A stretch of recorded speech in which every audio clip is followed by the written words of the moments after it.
Bonjour et bienvenue. Nous allons étudier certaines propriétés des angles en lien avec les parallèles.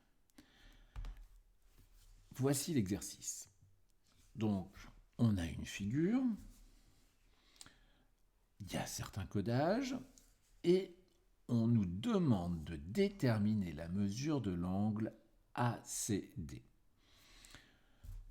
Je vous laisse mettre sur pause la correction, c'est juste après. Allez, au tout début, pour démarrer plutôt, je vais colorier mon angle ACD en rouge. Je l'avais commencé ici. Hop, oui, je ne veux pas. ACD en rouge. Donc c'est cet angle, c'est la mesure de cet angle qu'on doit trouver.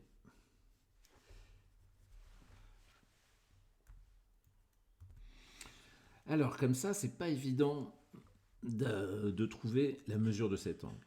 Il faut bien regarder la figure et bien étudier le codage. Ici, qu'est-ce qu'on remarque? On remarque qu'on a donc cette droite et cette droite qui sont parallèles, qui sont perpendiculaires, excusez-moi, et cette droite qui est également perpendiculaire. Ça doit vous rappeler une propriété. Il y a une propriété que vous avez dû étudier qui dit que si deux droites sont perpendiculaires donc à une même droite, à une même troisième droite, alors ces deux premières droites sont parallèles. C'est le cas ici. Donc, qu'est-ce qu'on peut dire? On peut dire que la droite Y et la droite Z sont parallèles.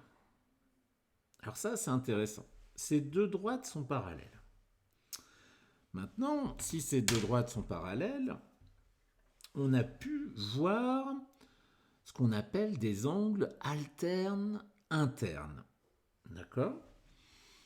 Donc ici, interne, ça signifie qu'ils sont à l'intérieur de ces deux droites, donc ici parallèles, et alterne parce qu'ils sont de part et d'autre de x, qui est séquente à ces deux droites. Et donc, qu'est-ce qu'on sait? On sait que comme ces deux droites ici, y et z sont parallèles, les angles alternes internes ont la même mesure. Donc ici, je dessine donc les deux angles alternes internes de la même couleur, et puis je peux même les coder pour indiquer qu'ils ont la même mesure. Ah, mais ça nous arrange bien, parce que, alors je vais prendre une autre couleur.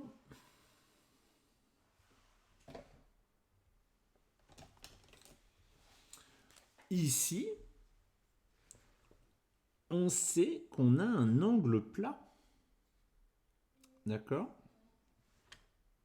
Cet angle-là que je dessine en vert, c'est un angle plat. Il fait 180 degrés, cet angle vert.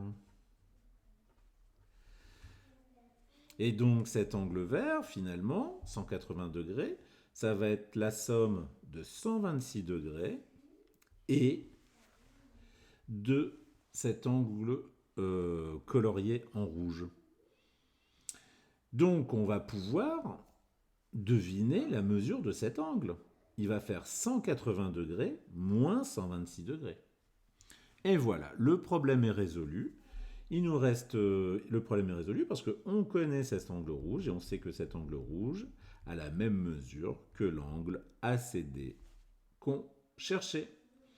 Alors, maintenant qu'on a entre guillemets débriefé un petit peu cet exercice comme ça sur notre figure, il faut maintenant passer à la rédaction. C'est ce que je vous propose tout de suite. Alors, voici l'exercice corrigé. Alors, on va le détailler partie par partie. On voit bien qu'on a 3 étapes nécessaires pour résoudre cet exercice. Et donc, il faut bien les faire dans l'ordre et les distinguer. Alors, de l'ordre, on peut éventuellement changer. Alors, moi, j'ai choisi comme première étape de démontrer que la droite Y est parallèle à la droite Z. Alors, il y a une technique qui fonctionne très bien pour être sûr de ne pas faire d'erreur dans la démonstration. C'est le fameux on sait que, or donc. on sait que, on indique ce que la figure, le codage nous donne comme, ou l'énoncé nous donne comme information. Donc ici, on sait que, eh bien, on sait que Y est perpendiculaire à AB et que Z est perpendiculaire également à AB. Dans la partie OR, on va donner la propriété qu'on utilise. Alors la propriété, c'est si deux droites sont perpendiculaires à une même troisième droite, alors ces deux droites sont parallèles. Donc, eh bien là on donne la conclusion, eh bien c'est que la droite Y est parallèle à la droite Z. D'accord ? Donc ça c'est la première étape. On a démontré que ces deux droites étaient parallèles. Donc on voit qu'il y a quand même un petit travail de rédaction. D'accord ? Le fameux on sait que or donc qui est assez intéressant. On est sûr, j'allais dire comme ça, de bien faire, d'avoir une bonne rédaction. Donc ça c'était ma première partie. La deuxième partie, eh bien, plutôt ma deuxième étape, eh bien, comme j'avais préparé mon exercice avant, je ne l'ai pas improvisé, on n'improvise pas une rédaction, on réfléchit avant sur le brouillon et puis comme ça, on peut, la rédaction est un peu plus efficace, on peut mieux définir les parties, les étapes plutôt de résolution.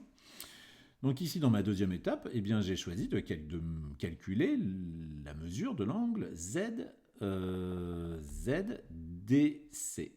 ou ZDX, d'accord ? Donc, on sait que nous dit notre figure que WDC est un angle plat, donc il mesure 180 degrés.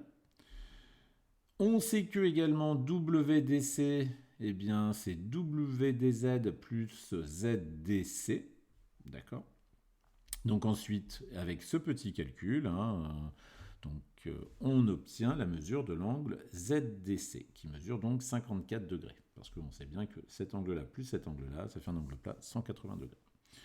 Ça, c'était ma deuxième étape. Et enfin, donc la troisième étape, on va démontrer que l'angle ZDC, dont on connaît la mesure, 54 degrés maintenant, a la même mesure que l'angle ACD, ou plutôt que l'angle ACD a la même mesure que l'angle ZDC. Eh bien, on va refaire comme tout à l'heure, le fameux on sait que, or donc. On sait que, eh bien, qu'est-ce que nous dit l'énoncé ou les étapes précédentes ? Eh bien, on sait que la droite Y et la droite Z sont parallèles et qu'elles sont coupées respectivement en C et D par la séquence X. Or, on va utiliser la propriété qu'on a vue dans la leçon. Si deux droites parallèles sont coupées par une séquente, alors elles forment des angles alternes internes de même mesure. Donc là c'est la conclusion, eh bien on peut dire que ces deux angles ont la même mesure. Et donc moi j'aime bien quand même, et je pense que c'est important de finir avec une conclusion d'exercice pour répondre de façon précise à la question. Donc ici ma conclusion c'est quoi ? L'angle ACD mesure 54 degrés. Voici pour cet exercice.